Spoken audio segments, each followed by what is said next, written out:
अतिशय साधे, सिंपल आणि खूप सोप्या पद्धतीने अंडा करी बनवली आहे. अगदी हॉटेलमध्ये मिळते ना तशी.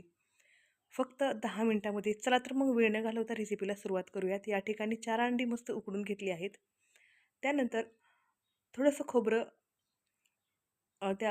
थोडंसं घेतलं आहे, किसून घेतलं आहे आणि काही खोबऱ्याचे तुकडे करून घेतले आहेत आणि त्यामध्ये थोडेसे तीळ टाकले आहेत आणि लसूण टाकलं आहे. याची आपल्याला पेस्ट करायची आहे. उकडलेले अंडे सोलून घेतले आहेत आणि थोडेसे फ्राय करून घेतले आहेत. ही आहे आपली पेस्ट. आणि ही आहे कांदा आणि टोमॅटोची पेस्ट. म्हणजे कांदा टोमॅटोची पेस्ट आणि खोबरं, लसूण आणि तीळ याचीच पेस्ट आपण फक्त यामध्ये वापरलेली आहे. तर अंडे छानपैकी फ्राय करून घेतले होते, ते आता साईडला ठेवून दिले आहेत आणि यामध्ये सर्वात पहिली कांदा आणि टोमॅटोची पेस्ट ॲड केली आहे. आता ह्या पेस्टला छान असं हलवून घ्यायचं आहे. साधारणपणे मिडियम आकाराचा एक कांदा होता आणि मिडियम आकाराचीच एक टोमॅटो होता. सध्या टोमॅटो खूप महाग झाले आहेत, तरीही मी थोडासा टोमॅटो जास्त यामध्ये ॲड केला आहे. गॅसची फ्लेम मंद ठेवायची आहे आणि याला छानपैकी आपल्याला परतून घ्यायचा आहे. कांद्याचा उग्र असा थोडासा वास येतो, तो पूर्ण वास जाईपर्यंत आपल्याला या मसाल्याला परतून घ्यायचा आहे. जेव्हा याची क्वांटिटी मसाला जेव्हा आपण तयार केला त्याच्यापेक्षा अर्धी राहील ना, तेव्हा समजायचं की हे खूप छान असं परतलं गेलं आहे. आता आपल्याला यामध्ये काही मसाले ॲड करायचे आहेत. तर मसाल्यामध्ये मी फक्त कांदा लसूण मसाला आहे ना, तो 2 चमचे आणि हळद 1 चमचा एवढंच ॲड केलं आहे. बाकी जास्त काही ॲड केलं नाही. खूप जास्त मसाले आपल्याला यामध्ये घालायचे नाहीत. अगदी साध्या सिंपल पद्धतीने जरी भाजी केली ना, तरी खूप भारी, खूप मस्त अशी होते. आणि विशेष म्हणजे आजची ही रेसिपी जी आहे ती माझ्या मुलीने बनवली होती आणि शूटही तिनेच केली होती. पण भाजी एकच नंबर झाली होती. खूप छान अशी लागली खाताना पण. आणि प्रमाण जे आहे ना ते अगदी परफेक्ट होते.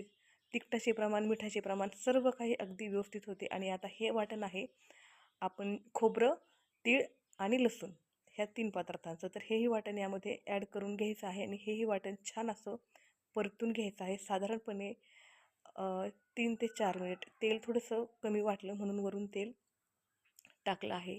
कांदा टोमॅटोचा उग्र वास आता परतत असतानाच गेलेला आहे. तो वास गेला पाहिजे तरच भाजीला थोडी टेस्ट येते आणि तिला परत थोडंसं जाणवलं की मसाला थोडासा कमी पडतोय, म्हणून मग परत तिने 1 चमचा कांदा लसूण मसाला, थोडंसं लाल तिखट म्हणजे काश्मीरी लाल मिरची पावडर आणि थोडीशी हळद एवढं असं ॲड केलं. कारण पहिल्यांदाच लेकरांना अंदाज येत नाही. त्यांचा अंदाज कधी-कधी चुकतो. आपल्याला प्रॅक्टिस असते म्हणून आपल्याला अंदाज येऊन जातो. आता ही जी ग्रेव्ही आहे ना, ती खूप छान अशी तेल सुटेपर्यंत हलवून घ्यायची आहे. मस्त अशी तेल सुटेपर्यंत हलवली की मग भाजीला टेस्ट जी आहे ना, ती खूप छान येते.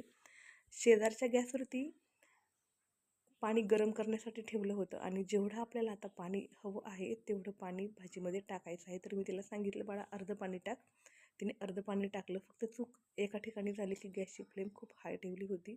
नंतर मी तिला सांगितलं की गॅसची फ्लेम कधीही मिडियम ठेवूनच स्वयंपाक करायचा.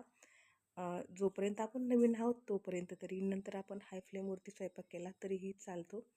नंतर सगळ्या कढईला जो मसाला चिटकलेला आहे तो व्यवस्थित करून घ्यायचा. एकदा भाजी छान हलवून घ्यायची. हे तुम्हालाही सांगत आहे जसं तिला सांगितलं होतं. वरून थोडंसं तेल सुटायला लागलं की गॅसची फ्लेम थोडीशी मंद करायची आहे आणि मग यात जे आपण फ्राय करून घेतलेले अंडे आहेत ना ते टाकायचे आहेत. तर यामध्ये मी 4 अंडी टाकून घेतलेली आहेत आणि मस्त याला 3 ते 4 मिनिट एक उकळी काढून घ्यायची आहे अगदी लो फ्लेमवरती. असं केल्याने या भाजीला टेस्ट जी आहे ती खूप छान सुंदर अशी येते. भाजी खूप छान होते.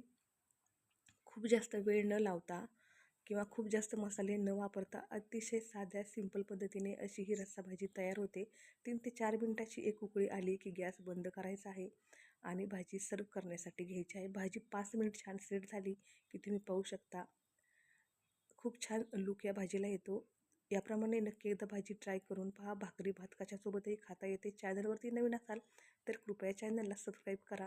व्हिडिओ आवडल्यास लाईक शेअर करायला विसरू नका. धन्यवाद.